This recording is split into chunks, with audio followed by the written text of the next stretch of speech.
Hi guys, welcome to our channel. तो आप में से जो लोग हमारा वीडियो फर्स्ट टाइम देख रहे हैं उनको मैं वेलकम करना चाहूँगी। इस चैनल पे फ्रेंड्स हम वीडियोस बनाते हैं क्रिप्टो करेंसी से रिलेटेड अलग अलग टॉपिक्स के ऊपर। पर मैं एक चीज़ पॉइंट आउट करना चाहूँगी कि हमारा कोई भी वीडियो जो है फ्रेंड्स वो किसी भी तरह की फाइनेंशियल एडवाइस नहीं है। यहाँ पे हम बस अवेयरनेस क्रिएट करने की कोशिश कर रहे हैं, स्पेसिफिकली इंडिया की कम्युनिटी या हिंदी स्पीकिंग कम्युनिटी में क्रिप्टो करेंसी से रिलेटेड टॉपिक्स को एड्रेस करके एक अवेयरनेस क्रिएट करने की कोशिश है। आप कोई भी फाइनेंशियल डिसीजन लें तो प्लीज़ उसको मल्टीपल सोर्सेज से वेरीफाई कर लें। सिर्फ एक वीडियो या एक चैनल के ऊपर अपना कोई भी डिसीजन बेस ना करें, चाहे वो हमारा चैनल हो चाहे वो किसी एक्सपर्ट का भी चैनल हो। तो ये एक चीज़ मैं पॉइंट आउट करना चाहूँगी। आप में से जो लोग हमारा वीडियो काफ़ी समय से देख रहे हैं, हमें अपना वैल्यूएबल फीडबैक प्रोवाइड कर रहे हैं, thank you so much for doing that. हम जो है एक बहुत ही डायनामिक एटमॉस्फेयर क्रिएट करने की कोशिश कर रहे हैं, अपनी कम्युनिटी के क्वेश्चंस आंसर करने की कोशिश करते हैं। तो हमारा प्रोत्साहन करने के लिए, हमें सपोर्ट देने के लिए आपका बहुत बहुत धन्यवाद। तो चलिए, उस इंट्रो के बाद अब हम देखते हैं फ्रेंड्स। आज मैंने सोचा कि बेसिकली किसी इंटरेस्टिंग सी एक टॉपिक पे वीडियो बनाया जाए। जब मैंने क्रिप्टो में इन्वेस्टिंग शुरू की थी फ्रेंड्स, तो कई सारे ऐसे टर्म्स सुनने को आते थे कि यार होल्ड कर लो, फंड मत क्रिएट करो, फोमो हो गया यार। तो मुझे लगता है ये क्या टर्म्स है। मतलब कई बार आपको वो टर्म्स पता नहीं होते और आपको सर्च करके भी पता करना पड़ता है। तो मैंने सोचा कि एक लिस्ट बना दें, 15 जो कॉमन क्रिप्टो के टर्म्स हैं उनके बारे में मैं बात करूं कि वो मीन क्या करते हैं। पर फ्रेंड्स, अगर ऐसा आपको लगता है कि कोई टर्म है जो मैंने यहाँ पे कवर नहीं किया है, जो इंटरेस्टिंग टर्म है, हमें सीखना चाहिए, हमारी कम्युनिटी को सीखना चाहिए, तो प्लीज़ आप कमेंट सेक्शन में वो टर्म मेंशन कर दो ताकि हमें भी कुछ सीखने का मौका मिले।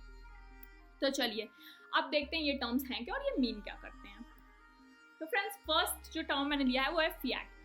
फिएट जो है वो एक कॉमन टर्म है कोई भी गवर्नमेंट इशूड करेंसी के लिए। तो बेसिकली वो INR हो सकती है, अपनी इंडियन रूपी हो सकती है, वो US डॉलर हो सकता है, वो पाउंड हो सकता है, यूरो हो सकता है। इस तरह की जो भी ऐसी करेंसी है जो गवर्नमेंट इशू करती है। तो कई बार जब आपको क्रिप्टो करेंसी खरीदना होगा तो आपको बैंक अकाउंट से फिएट ट्रांसफर करना पड़ेगा कहीं पे, फिर वहाँ पे जाके आप एक्सचेंज पे बेसिकली, और वहाँ पे जाके आप क्रिप्टो करेंसी खरीद सकते हो। तो फिएट एक कॉमन टर्म है जो अगर कोई भी बोले कि यार फिएट में लिया है, तो बेसिकली वो इट मीन्स कि उसने अपने बैंक अकाउंट से गवर्नमेंट इशूड करेंसी के थ्रू लिया है। Which brings me to my next term which is exchanges. Exchanges एक ऐसी वेबसाइट होती है फ्रेंड्स जहाँ पे आप क्रिप्टो करेंसी खरीद सकते हो, क्रिप्टो करेंसी बेच सकते हो। मैंने WazirX का एग्जाम्पल पहले भी अपने वीडियोस में लिया है कि WazirX जो है एक कॉमन एक्सचेंज है इंडिया में जहाँ से आप क्रिप्टो करेंसी खरीद बेच सकते हो। कुछ और एग्जाम्पल्स भी दिए हैं जैसे कि ZepPay, Binance। तो कोई कभी भी एक्सचेंजेस बोले तो उसका मतलब होता है कि एक ऐसी वेबसाइट जहाँ से क्रिप्टो की खरीद बिक्री हो सकती है। थर्ड टर्म है फ्रेंड्स माइनिंग। माइनिंग जो है वो रियल वर्ल्ड की माइनिंग प्रोसेस जो होती है, जैसे कि कोल माइंस वगैरह, इससे कोई लेना देना नहीं है। माइनिंग का मतलब होता है अपने कंप्यूटर की कंप्यूटेशनल पावर प्रोवाइड करना ताकि ब्लॉकचेन पे या जो भी नेटवर्क है जहाँ पे ट्रांजैक्शंस क्रिप्टो करेंसी से रिलेटेड हो रहे हैं उसकी वेरिफिकेशन हो सके। तो लोग जो हैं वो अपना कंप्यूटर सेटअप कर देते हैं। ये कंप्यूटर की कंप्यूटेशनल पावर इसलिए चाहिए होती है कि जितने भी ट्रांजैक्शंस हो रहे हैं उनको वैलिडेट करने के लिए कुछ मैथमेटिकल प्रॉब्लम्स वगैरह होते हैं जो सॉल्व किया जाता है, जिसके थ्रू वो ट्रांजैक्शंस एग्जीक्यूट होते हैं। तो जितने भी ऑल अक्रॉस द वर्ल्ड हैं लोग जो ऐसी कंप्यूटेशनल पावर अपने कंप्यूटर को प्रोवाइड करते हैं उनको माइनर्स कहा जाता है। और ये जो है फ्रेंड्स, इसके लिए उनको रिवॉर्ड्स भी मिलते हैं। तो बेसिकली जो भी क्रिप्टो करेंसी से रिलेटेड माइनिंग वो कर रहे हैं उसमें उनको अवार्ड्स भी मिलते हैं।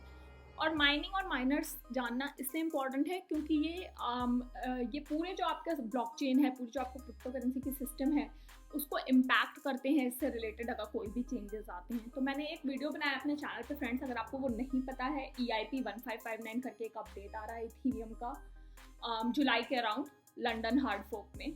तो आपको वो पता होना चाहिए क्योंकि इससे इथीरियम की प्राइसेस इम्पैक्ट हो रही हैं।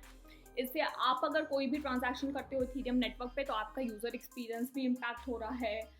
माइनर्स के ऊपर भी इम्पैक्ट आ रहा है क्योंकि गैस प्राइस जो हम पे करते हैं वो चेंज करेगी। तो फ्रेंड्स, इस चीज़ के ऊपर वो जो वीडियो है मैं सजेस्ट करूँगी, अगर आपने नहीं देखा तो वो आप देख लीजिए प्लीज़। पर mining as a term basically यही मीन करती है। ओके, नेक्स्ट टर्म है होडल। बहुत इंटरेस्टिंग टर्म है, शायद सबसे कॉमनली यूज टर्म है क्रिप्टो करेंसी के स्पेस में, जिसका मतलब बेसिकली होता है कि अपना कॉइन बेचो मत, उसको होल्ड किए रहो अपने वॉलेट में, अपने अकाउंट में। कल होके जब वो क्रिप्टो करेंसी की प्राइस बढ़ेगी तो आपको बैठे बैठाए बहुत फ़ायदा होगा। एक सिंपल एग्जांपल मैं दे रही हूँ, जैसे बिटकॉइन था 2017 में उसकी प्राइस हिट की थी, सबसे टॉप पे जब गई थी तो 25,000 USD के जैसी प्राइस थी BTC की। और उस समय जिन लोगों ने बेचा उनको प्रॉफिट हुआ, उन्होंने $50,000 पर बिटकॉइन पे बेचा।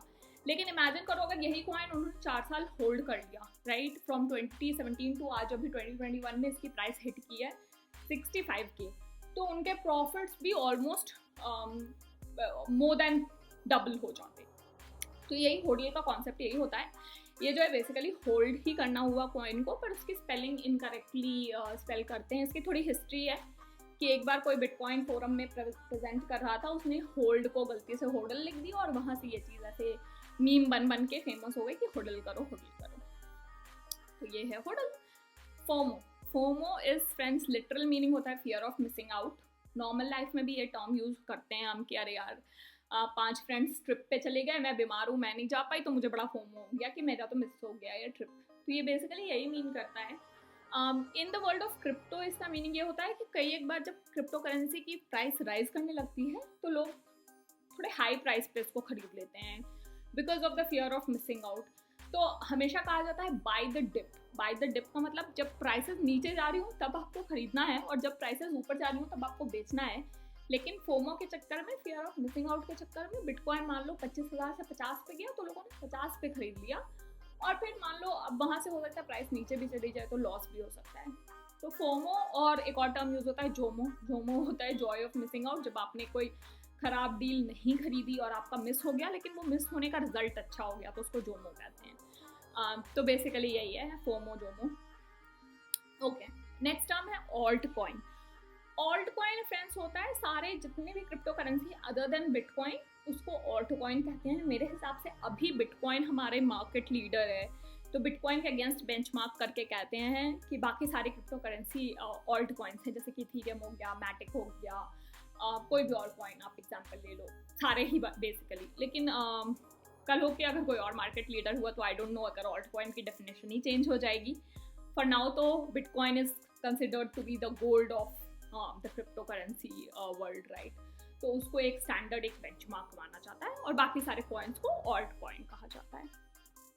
ओके, ऑल्ट कॉइन से ही रिलेटेड है शिट कॉइन। शिट कॉइन भी आपने एक कॉमन टर्म है जो आप सुनोगे कभी कभी। शिट कॉइन बेसिकली अगर किसी कॉइन को डिस्क्राइब करने की यार ये तो बिल्कुल बकवास कॉइन है, इसमें इन्वेस्ट मत करो, अभी हो सकता है प्राइस बढ़ भी रही हो but there is no intrinsic value to the coin, और कल को बिल्कुल डंप हो सकता है। तो ऐसे कॉइन्स, यूजलेस कॉइन्स को डिस्क्राइब करने के लिए शिट कॉइन कहा जाता है। मैं कोई एग्जांपल यहाँ पे कोट नहीं करूंगी ऑल्ट कॉइन में, मैंने बिटकॉइन का बताया कि बिटकॉइन के opposite. Shit coin perspective based भी है फ्रेंड्स, और लोग अपना ओपिनियन कई बार इस तरह से एक्सप्रेस करते हैं। Okay, moon. मून भी एक बहुत कॉमन टर्म है। आप अक्सर सुनोगे बोला जाएगा कि let's go to the moon, let's go to the moon. तो इसका बेसिकली मतलब ये होता है कि किसी क्रिप्टो कॉइन की एक आइडियल वैल्यू, जैसे बिटकॉइन का लोग अभी कह रहे हैं कि 500K USD पर बिटकॉइन वैल्यू हो जाएगी। तो 500K को एक लोगों ने एक तो ये कोई फिक्स्ड वैल्यू नहीं होती है, ये अगेन स्पेकुलेशन है कि यार बिटकॉइन कहाँ तक जा सकता है।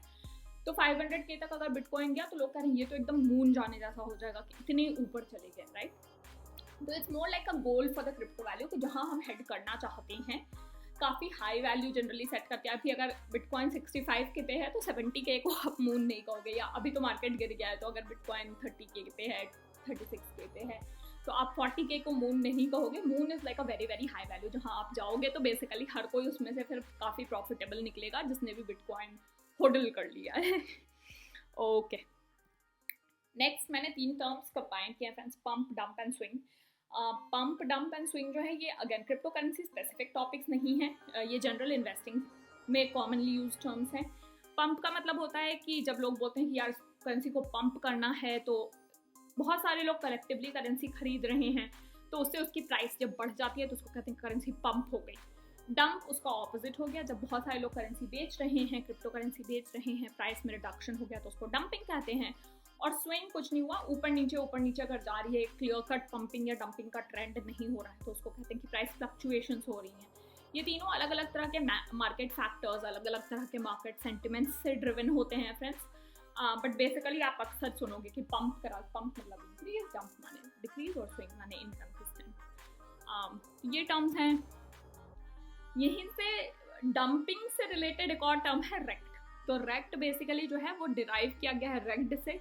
मुझे एक तो ये समझ नहीं आता क्रिप्टो के वर्ल्ड में ये लोग सारे वर्ड्स को थोड़ा इनकरेक्टली स्पेल करके क्यों बोलते हैं, पर जो भी है ये एक फन तरीका है शायद बोलने का। तो रेक्ट इज लाइक रेक्ट है बेसिकली जब आपने एक बहुत ही गलत डिसीजन ले लिया और सडनली मार्केट प्राइस बहुत नीचे चली गई। तो अब इमेजिन करो जिन लोगों ने बिटकॉइन खरीदा होगा 65K पे और वो सडनली 65K से 30K 32K पे चला गया, तो दे विल गो एंड से कि यार आई गॉट रेक्ट बेसिकली कि बहुत ही खराब डिसीजन था और बहुत हैवी लॉसेस इनकर हो गए। तो rekt is a term for that. Again एक और टर्म, कुछ और टर्म्स लिए हैं मैंने फ्रेंड्स, लॉन्ग करना, शॉर्ट करना, बुल मार्केट, बेयर मार्केट।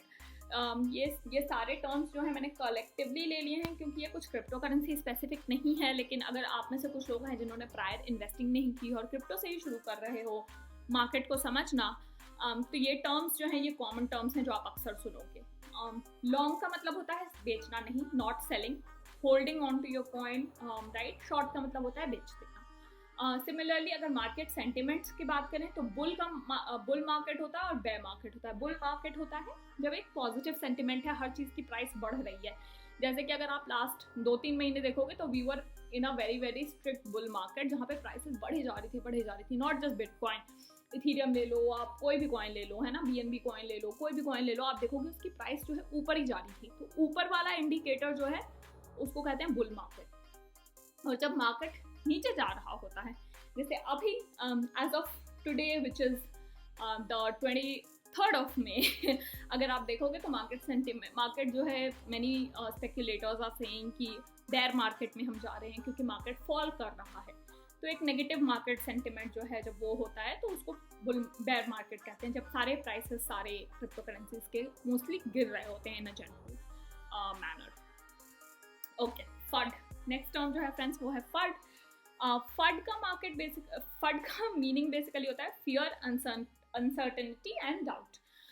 तो लोग अक्सर आप सुनोगे कि जैसे स्पेशली जो लोग इन्फ्लुएंसर्स होते हैं, जो बड़े इन्वेस्टर्स होते हैं, वो आके अगर कुछ नेगेटिव बोल दें किसी करेंसी के बारे में, या फिर अगर दो लोग कॉन्वर्सेशन कर रहे हैं और वो बोल दें कि यार मुझे तो लगता है ये क्रिप्टो करेंसी गिरने वाली है, इसमें से एग्जिट कर जाते हैं। तो बेसिकली कोई भी ऐसा एक्शन जो फियर क्रिएट कर रहा है मार्केट में, लो कॉन्फिडेंस दिखा रहा है किसी क्रिप्टो करेंसी में और वो इम्पैक्ट कर सकता है क्रिप्टो करेंसी की प्राइसेस को, उस तरह के एक्शन को फड क्रिएट करना कहते हैं। अगेन ये एक सेंटिमेंट रिलेटेड टॉपिक है फ्रेंड्स कि आपने ऐसा बोला या किसी ने ऐसा बोला और फिर वो एक सेंटिमेंट बन गया और इसके चलते अगर मार्केट नीचे चला गया तो फड जो है वो अगेन एक नेगेटिव सेंटिमेंट होता है। इसको इस तरह से यूज़ करते हैं कि डोंट क्रिएट फड या फियर क्रिएट मत करो लोगों में किसी चीज़ को लेकर। वेल एक इम्पॉर्टेंट टर्म अगेन है friends. Whale refers to big players in the market. तो अगर आप किसी भी क्रिप्टो करेंसी का कॉन्सेंट्रेशन भी देखोगे तो नॉर्मल इन्वेस्टर्स जैसे कि अगर आप हैं, मैं हूँ या कोई नॉर्मल इन्वेस्टर है, तो हो सकता है हमारे पास $200 $500 की इन्वेस्टमेंट हो, जो कि अगर हम उसे बेचें या हम उसे खरीदें किसी भी पॉइंट पे तो वो मार्केट को मूव नहीं कर सकती क्योंकि वी आर स्मॉल प्लेयर्स। तो हो सकता है कि मल्टीपल लोग जब कलेक्टिवली कोई एक्शन लें तो वो मार्केट को मूव करे। लेकिन कुछ लोग ऐसे होते हैं फ्रेंड्स जिनके पास होल्डिंग बहुत ज़्यादा होती है, काफ़ी ज़्यादा उन्होंने या तो खरीद रखा है, ये लोग रिच प्लेयर्स हैं। ये लोग अगर अपना पूरा शेयर बेच दें या खरीद लें तो it can seriously impact the market. तो इनको इन अ वे मार्केट मैनिपुलेटर्स की तरह भी ट्रीट किया जाता है। एक ट्विटर पे अकाउंट भी है फ्रेंड्स, मैंने यहाँ पे लिंक दे रखी है, वेल अलर्ट करके। तो कभी भी ऐसा कोई ट्रांजैक्शन होता है कि मान लो अगर मिलियंस ऑफ BTC वर्थ किसी एक अकाउंट से दूसरे अकाउंट में ट्रांजेक्शन हुए तो इसका क्या इम्पैक्ट होगा मार्केट के ऊपर। तो ये इस तरह के ट्रांजैक्शन को ये ट्विटर पेज फॉलो भी करता है। तो वेल बेसिकली वो सारे लोग हैं जिनके पास एक सर्टेन क्रिप्टो करेंसी की ज़्यादा कॉन्सेंट्रेशन है and they have the power to move the market. ये मार्केट को मूव कर सकते हैं। ऐसे प्लेयर्स को वेल कहा जाता है। मार्केट कैप मैंने यहाँ पे एंड में इसलिए रखा है फ्रेंड्स। मार्केट कैप अगेन एक क्रिप्टो करेंसी का कॉमन टर्म है जो कि एक किसी भी करेंसी या किसी भी स्टॉक, अगर आप ट्रेडिशनल इन्वेस्टिंग कर रहे हो तो उसकी कितनी मार्केट कैपिटलाइजेशन है या उसकी टोटल वर्थ कितनी है वो सिग्निफाई करता है। क्रिप्टो करेंसी से स्पेसिफिक अगर बातें करें तो इसका सिंपल कैलकुलेशन होता है कि उस कॉइन की अभी क्या वैल्यू, मार्केट वैल्यू चल रही है और कितना वो सर्कुलेशन में है या कितने यूनिट्स उस करेंसी के सर्कुलेट हो रहे हैं। इस तरह से मल्टीप्लाई करके मार्केट कैप क्रिएट करते हैं। अगर मैंने यहाँ पे ये डेटा निकाला है एज ऑफ 23 में, मैंने निकाला है बिटकॉइन, इथीरियम और टॉप 10 क्रिप्टो करेंसीज का डेटा मैंने CoinGecko की वेबसाइट से आज निकाला है। तो ये मार्केट कैप सिग्निफाई कर रहा है हर एक क्रिप्टो करेंसी का और डिसेंडिंग ऑर्डर में लिस्टेड है। तो बेसिकली अगर आप देख सकते हो बिटकॉइन इसलिए मार्केट लीडर है क्योंकि ये मार्केट कैप भी इसका काफ़ी ज़्यादा है। फ्रेंड्स एक चीज़ नोट करने वाली है कि ये जब सडन फॉल इन मार्केट आया, जैसे कि अभी आप 7 डेज में देख रहे हो बिटकॉइन जो है वो ऑलमोस्ट 27% गिरा है, तो मार्केट कैप भी इसका उसी प्रपोर्शन में अगर आप देखोगे तो रिड्यूस हुआ है 1 ट्रिलियन से अभी हम ऐसे 642 बिलियन जैसे पे पहुंच गए हैं। और फिर आप देखोगे कि नेक्स्ट जो क्रिप्टो करेंसी है इथीरियम, वो बिटकॉइन की ऑलमोस्ट 1/3 पे है, 238। तो इससे आप relative sizing of crypto currency के लिए भी इसको यूज कर सकते हो। तो एम कैप अगर कोई बोले उसका मतलब है मार्केट कैप टोटल उस करेंसी की sort of valuation in the market. Final and last term, 15 terms cover किए हैं फ्रेंड्स। फाइनल टर्म है ATH जो अक्सर यूज होते हैं, आप देखोगे वो है ऑल टाइम हाई। किसी क्रिप्टो करेंसी का क्या है, तो मैंने इसको क्लोजेस्ट टू मून करके इसलिए लिखा है फ्रेंड्स कि this is the closest to that ideal value जो आप कभी भी इमेजिन कर रहे हो। जैसे अगर बिटकॉइन का 500K इमेजिन करो तो उसके क्लोजेस्ट आप इसी वैल्यू से पहुंचे हो, कभी भी आप पहुंच सकते हो क्योंकि क्रिप्टो की प्राइसेस ऑब्वियसली ऊपर नीचे होती रहती हैं। मैंने यहाँ पे एक chart again crypto currency bitcoin की प्राइसेस कैसे वेरी की हैं ओवर टाइम उसके लिए दिखाया है। तो अगर आप देखोगे बिटकॉइन का ऑल टाइम हाई जो हाईएस्ट वैल्यू उस समय तक की है वो आई थी 2017 के एंड में जब बिटकॉइन 25K USD हिट किया था। तो ये तब तक का अगर आप चार्ट देखोगे तब तक का हाईएस्ट वैल्यू वहाँ पे हिट हुआ था। उसके बाद मार्केट जो है थोड़ा बेयर मार्केट में गया तो वैल्यू गिरी। फिर वापस से जब ये पिक करना शुरू की 2020 ऑनवर्ड्स, तो हमने 2021 में हिट किया बिटकॉइन को all time high at $65,000 USD, right. और ये अभी तक की बिटकॉइन की हाईएस्ट वैल्यू है। अभी तो वापस से क्रिप्टो करेंसी की प्राइसेस गिरने लगी हैं, तो अभी हम वापस से एक नेगेटिव ट्रेंड देख रहे हैं। But basically this is the highest value a crypto currency has ever achieved, जो सबसे हाईएस्ट वैल्यू किसी क्रिप्टो करेंसी की उस टाइम तक हुई है। तो फ्रेंड्स यही था आज का, ये 15 टॉपिक्स 15 टर्म्स मैंने कवर किए जल्दी में ही, सोचा बता दूं कि क्या होते हैं। प्लीज़ अपना फीडबैक इस वीडियो के एंड में छोड़ें। Again thank you so much for watching a video friends. अलग अलग टॉपिक पे हम वीडियो बनाते रहेंगे। प्लीज़ हमें एनकरेज करें, मोटिवेट करें, बट प्लीज़ हमें ऑल्सो अगर आपके पास कोई फीडबैक है तो वो भी प्रोवाइड करें ताकि हम बेटर हो पाएँ। Again have a great day ahead. Thank you so much.